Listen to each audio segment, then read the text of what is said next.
వక్బోర్డు భూములపై చంద్రబాబు ప్రభుత్వం కుట్ర చేస్తోందని వైఎస్ఆర్సీపీ ఎమ్మెల్సీ ఇసాక్ బాషా ఆరోపించారు. నంద్యాల కలెక్టరేట్లోని నిర్వహించిన గ్రీవెన్స్ లో ఆయన ఫిర్యాదు చేస్తూ మంగళగిరిలోని 71.57 ఎకరాలు, మల్లయ్యపాలెంలో 232 ఎకరాల వక్ భూములను నిబంధనలకు విరుద్దంగా ప్రభుత్వ భూములుగా ఆన్లైన్ రికార్డులలో మార్చారని తెలిపారు. ఈ భూములను అమరావతి సిఆర్డీఏ పరిధిలోకి తీసుకొచ్చి టీడీపీ అనుకూల వ్యక్తులకు కట్టబెట్టే కుట్ర జరుగుతోందని ఆరోపించారు. ప్రభుత్వ నిర్ణయం వల్ల ముస్లిం సమాజానికి తీవ్ర అన్యాయం జరుగుతోందని పేర్కొంటూ ఈ విధానాన్ని వ్యతిరేకించాలని పిలుపునిచ్చారు. కార్యక్రమంలో వైఎస్ఆర్సీపీ నాయకులు పాల్గొన్నారు.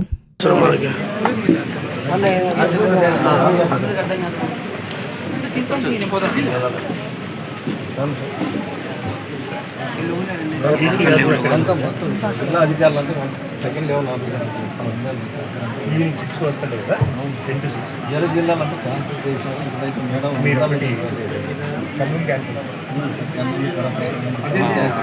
వరకే సార్ మేడం తీసుకోండి సార్.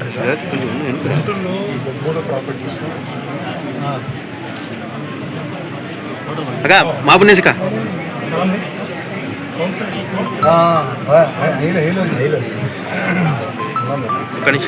సార్ లేరు సార్.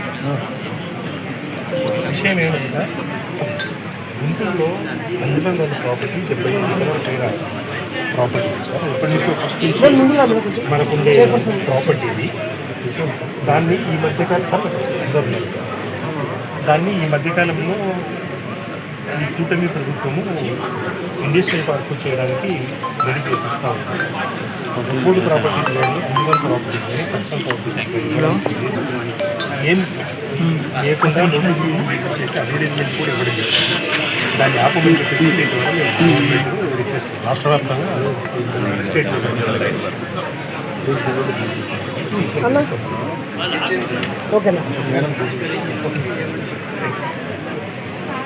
అందరికీ నమస్కారం. ఈరోజు నంద్యాల కలెక్టర్ ఆఫీస్లో ఈ కూటమి ప్రభుత్వం చేస్తున్నటువంటి ఇంకొక అరాచకం దాని గురించి దాన్ని ఆపే ఉద్దేశంతో మేము ఇక్కడ మెమోరాండం ఇవ్వడం జరిగింది. గుంటూరులో ఉన్నటువంటి అంజుమన్ వాళ్ళ ప్రాపర్టీ, మైనారిటీల వక్బోర్డు ప్రాపర్టీ, దాదాపు 75 ఎకరాల చిలుకు ప్రాపర్టీని ఇండస్ట్రియల్ పార్కు చేయడం కోసం అని చెప్పేసి ల్యాండ్ అక్విజిషన్ చేయాలని ఒక దురుద్దేశంతో ఎటువంటి ప్రకటన గాని, దాని కార్యాచరణ గాని ఎటువంటివి ఏమీ చేయకుండా డైరెక్ట్ గానే లోకేష్ గారి ఫోటోతో ఒకటేసారి ఒక యాడ్ లెక్క వేసేసి తీసుకోవడం అనేది ఎంత దుర్మార్గమైన చర్య అనేది ప్రజలందరూ గమనిస్తా ఉన్నారు. మా వక్బోర్డు ప్రాపర్టీలు కానీ, అంజుమన్ ప్రాపర్టీలు కానీ, మైనార్టీలకు సంబంధించిన ఏ ప్రాపర్టీ కానీ మీరు తీసుకోవడానికి మేము ఒప్పుకోము. ఎట్టి పరిస్థితుల్లో మా ప్రాపర్టీలు మేము కాపాడుకోవడానికి ఎంత దూరమైనా ఎంతవరకైనా పోరాడదామని చెప్పేసి మీ ద్వారా తెలుపుతా ఉన్నాను. ఈ కూటమి ప్రభుత్వము అన్యాక్రాంతంగా ఈ రకంగా చేయడము, మళ్ళీ కల్లిబుల్లి మాటలు చెప్పి ఇండస్ట్రియల్ పార్క్ డెవలప్ అవుతా ఉంది కదా అని చెప్పడము మాకేం అర్థం కావట్లేదు. ఆల్రెడీ అమరావతి కోసము ఎన్నో ఎకరాలు మీరు ల్యాండ్ అక్విజిషన్ కింద, ల్యాండ్ పూలింగ్ కింద తీసుకున్నారు. అదే రకంగా తీసుకోవచ్చు కదా ఇండస్ట్రియల్ పార్క్ కూడా. మీకు కళ్ళకు అత్యంత విలువైనటువంటి ఈ అంజుమన్ ప్రాపర్టీనే కనపడిందా మీకు? నేను సూటిగా మిమ్మల్ని అడుగుతా ఉన్నా. దీన్ని రాష్ట్ర వ్యాప్తంగా మేము ఉద్యమం చేస్తాము. దీన్ని ఎట్టి పరిస్థితుల్లో మీ హస్తగతం కానివ్వము. రాబోయేది మా జగనన్న ప్రభుత్వమే. ఇటువంటి దురాఘాతాలకు స్వస్తి పలికి జగనన్న ప్రభుత్వము ప్రజలకు మంచి కోరే రకంగా చేస్తుందని చెప్పేసి మీ ద్వారా తెలుపుతూ, మా జగనన్న ప్రభుత్వం వస్తానే ఇవన్నీ ఈ ఆర్డర్స్ అన్ని రద్దు చేసేసి దాన్ని అంజుమన్ ప్రాపర్టీగానే ఉండే రకంగా చేసి అన్ని రకాలుగా దాన్ని ఇంకా డెవలప్ చేసి మైనార్టీ సంస్థలకు అన్నిటికీ, వక్బోర్డు సంస్థలకు అన్నిటికీ వాళ్ళ ప్రాపర్టీస్ వాళ్ళకు ఉండే రకంగా అన్ని రకాలుగా రక్షణ కల్పించే రకంగా మా జగన్ ప్రభుత్వం ద్వారా చేస్తామని చెప్పేసి మీ ద్వారా తెలుపుతా ఉన్నాను. ఈ కూటమి ప్రభుత్వానికి ఇటువంటి దుర్మార్గమైన చర్యలు చేస్తే మాత్రం మీకు ప్రజలు సరైన టైంలో సరైన సమాధానం చెప్తారని మీ ద్వారా తెలుపుకుంటాం. నమస్కారం. అస్సలాము అలైకుం వరహమతుల్లాహి వబరకాతుహు.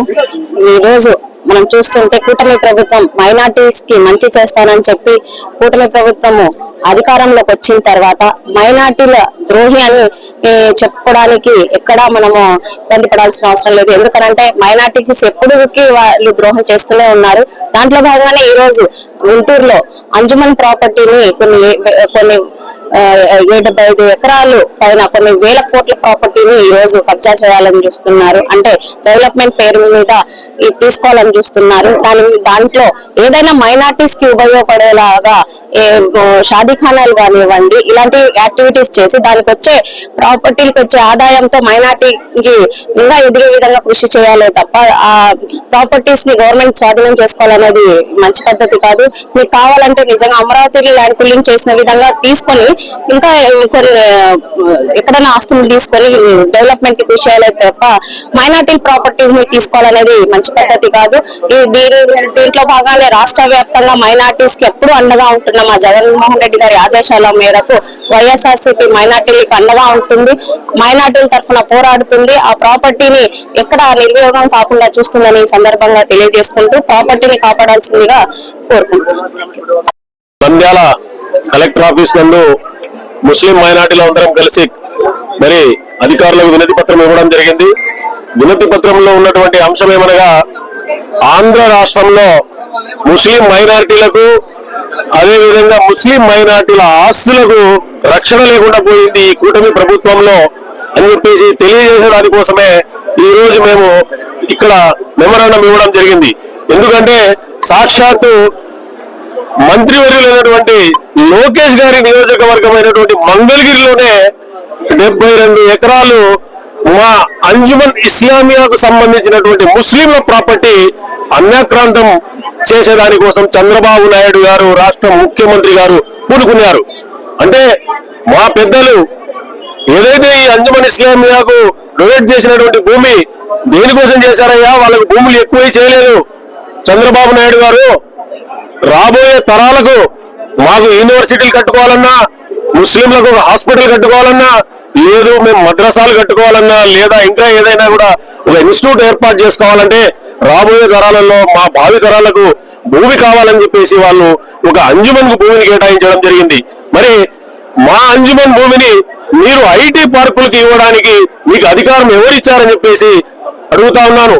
మరి ఎలక్షన్ల ముందు మీరు ముస్లింలకు మేము పెద్దపీట వేస్తాం, మా కూటమిని నమ్మండి, మేము బీజేపీతో పొత్తు పెట్టుకున్నా కూడా మీరు మాకు సహకరించండి, మేము ఎంతో గొప్పగా చేస్తామని చెప్పేసి మీరు వాగ్దానాలు చేసి సాక్షాత్తు మీ కుమారుడైనటువంటి లోకేష్ గారే మరి కర్నూలులో మీటింగ్ పెట్టుకొని ముస్లింల వరకు ఇస్లామిక్ బ్యాంక్ ఏర్పాటు చేసి వడ్డీ లేని రుణాలు ఇచ్చి మిమ్మల్ని ఆదుకుంటామని చెప్పేసి మీరు చేస్తున్నటువంటి ఘనకార్యం ఏంటంటే ఉన్న భూములను అమ్ముకుని వేల కోట్ల రూపాయలు అర్జించే దానికోసం మీరు ప్రయత్నాలు చేస్తా ఉన్నారు. ఈ ప్రయత్నాలను మేము అడ్డుకుంటాం, ఉద్యమాన్ని తీవ్రతరం చేస్తాం. ఖచ్చితంగా మా ఇస్లాంకు సంబంధించినటువంటి ఆస్తులను అన్యాక్రాంతం కానివ్వం, మేము ఎంతో దూరమైనా వెళ్తామని చెప్పి చంద్రబాబు నాయుడు గారిని హెచ్చరిస్తూ సెలవు తీసుకుంటా. జై జగన్. ఈరోజు అంజుమన్ ఇస్లామియా హింద్ సంబంధించినటువంటి 71.57 ఎకరాల భూమిని వక్ఫ్ బోర్డుకి ఎలాంటి ఇంటిమేషన్ ఇవ్వకుండా లోపాయికారితనంగా తన అనుయాయులకు కట్టబెట్టాలనేటువంటి దురుద్దేశంతో కూటమి ప్రభుత్వము ఇచ్చినటువంటి జీవోను ఉపసంహరించుకోవాలని చెప్పేసి ఈరోజు రాష్ట్ర వ్యాప్తంగా జరుగుతున్నటువంటి ఈ పోరాటంలో భాగంగా ఈరోజు నంద్యాల జిల్లా కలెక్టర్ గారికి ఒక వినతి పత్రం అనేటువంటిది సమర్పించడానికి ఇక్కడికి రావడం అనేటువంటిది జరిగింది. 1962 వక్ఫ్ యాక్ట్ ఈ ఇస్లామియా అంజుమన్ ఇస్లామియాకు సంబంధించినటువంటి ఈ భూమి అనేటువంటిది గజెట్ నెంబర్ 26లో వక్ఫ్గా చేయబడింది. ఆ భూమిని అన్యాక్రాంతం చేయడం కుదరదు అనేటువంటి విషయం ప్రభుత్వానికి తెలుసు. గత సంవత్సరము 233 ఎకరాలు మలయపాలెంలో ఉన్నటువంటి భూమిని కాజేయాలనేటువంటి దురుద్దేశంతో ఇదే విధంగా చేసినప్పుడు వక్ఫ్ బోర్డు ఆ విధంగా బదిలీ చేయడం కుదరదు అని చెప్పేసి జూన్ నెలలో ఒక తీర్మానం చేసి జూలై నెలలో ప్రభుత్వానికి పంపించడం జరిగింది. అయినప్పటికీ కూడా ఆ విధంగా బదలాయింపు సాధ్యం కాదని చెప్పేసి వక్ఫ్ బోర్డు చెప్పినప్పటికీ కూడా మళ్ళీ అదే ఒక సంవత్సరం తర్వాత దాన్ని మళ్ళీ పునరావృతం చేస్తూ ఈ రోజు ఈ అంజుమన్కు సంబంధించినటువంటి ఈ భూమిని మళ్ళీ వాళ్ళు ఇండస్ట్రియల్ పార్క్ కి కేటాయించడం అనేటువంటిది చాలా దురదృష్టకరమైనటువంటి విషయము. దీనికి ఒక 60 రోజుల పాటు వాళ్ళు ఏదైనా మీరు అభ్యంతరాలు ఉంటే తెలుపుకోండి అని చెప్పారు. అందుకే ఆ అభ్యంతరాలు ఏవనేటువంటివి వాళ్ళ దృష్టికి తీసుకురావడం జరిగింది. కాబట్టి ఈ విషయాన్ని గమనించి మీరు తక్షణమే మీరు విడుదల చేసినటువంటి జీవోను ఉపసంహరించుకోకపోతే ఈ రాష్ట్రంలో ఉన్నటువంటి ముస్లింలు ఒక్కరే కాదు, ఎందుకంటే ఇందాక మన జనరల్ సెక్రటరీ గారు చెప్పినట్లుగా ఇది ఈ రోజు మా వరకు వచ్చిందంటే రేపు ఖచ్చితంగా హిందువుల యొక్క దేవాదాయ భూములకు సంబంధించినటువంటి ఇష్యూ కూడా కావచ్చు. అదేవిధంగా క్రిస్టియన్ భూములపైన క్రిస్టియన్ ఆస్తుల మీద కూడా రావచ్చు. కాబట్టి అందరూ ఏకమై పోరాడాల్సినటువంటి పరిస్థితి త్వరలోనే రాబోతుంది. కాబట్టి ఈ విషయాన్ని ప్రభుత్వం గుర్తించాలని చెప్తూ ఇంకా ఒక 2 ముఖ్యమైనటువంటి విషయాలు నేను ప్రభుత్వానికి చెప్పదలుచుకున్నాను. అదే మీరు ఈ రాష్ట్రంలో సంక్షేమాన్ని అభివృద్ధిని పక్కన పెట్టారు. ఈ సంక్షేమాన్ని అభివృద్ధిని పక్కన పెట్టి ఈ రాష్ట్రంలో ఇలాంటి దోపిడీలకు అక్రమాలకు మీరు పాల్పడుతూ వీటిని ప్రశ్నించకుండా ఉండేందుకే ఈ రకమైనటువంటి అలజడిని ప్రజల్లో మీరు సృష్టిస్తున్నారు అని చెప్పేసి నేను మిమ్మల్ని మీకు ప్రశ్నిస్తా ఉన్నా.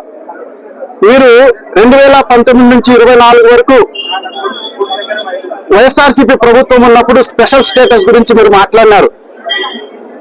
ఆ రోజు మాకు సరైనటువంటి బలము కేంద్ర ప్రభుత్వంలో మా ఒత్తిడి వల్ల కేంద్ర ప్రభుత్వం తొలగి మాకు స్పెషల్ స్టేటస్ ఇచ్చేటువంటి పరిస్థితి లేదు. ఈ రోజు మీకు ఆ పరిస్థితి ఉండి కూడా మీరు స్పెషల్ స్టేటస్ తెచ్చుకోలేని పరిస్థితి మీకుంది. మీరు మొన్న ఏమన్నారు, 20 లక్షల కోట్ల ఉద్యోగాలు మీరు సృష్టించామని చెప్పారు. అసలు మన దేశ జనాభా ఎంతో మీకు తెలుసా? మన దేశ జనాభానే 750 కోట్లు, మన ప్రపంచ జనాభానే 750 కోట్లు లేదు. మీరు 20 లక్షల కోట్ల ఉద్యోగాలు సృష్టించామని చెప్పారు. సరే, పొరపాటు చెప్పారేమో, 20 లక్షల ఉద్యోగాలు అని అనుకుందాం. 20 లక్షల ఉద్యోగాలు మీరు ఎంతమందికి ఇచ్చారు, ఎక్కడిచ్చారు, ఎలా ఇచ్చారు? మీరు ఇవన్నీ కూడా కేవలము మీ అన్యాయాలకు ఇచ్చినటువంటి గీతం భూములను కాపాడుకోవడం కోసమే ఈ విధమైనటువంటి ఈ డైవర్షన్ పాలిటిక్స్ అనేటువంటివి మీరు చేస్తున్నారు.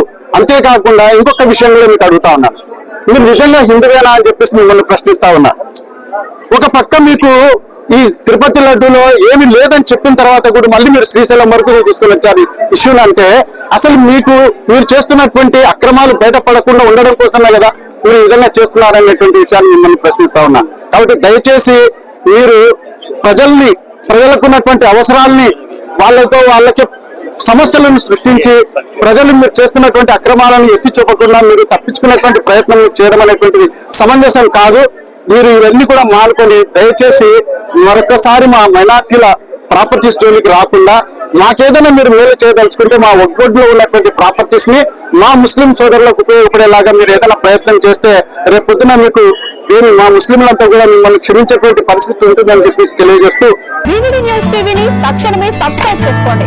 నోటిఫికేషన్ కోసం మరిన్ని అప్డేట్స్ కోసం ప్రతి ఒక్క కుటుంబానికి ఉచిత ప్రకటనలు వచ్చే విధంగా మీకోసం మీ ముందుకు వివిడి న్యూస్ టీవీని ఏపీ ఫైబర్ నందు 99వ ఛానల్ మరియు యూట్యూబ్ నందు వీక్షించెదరు.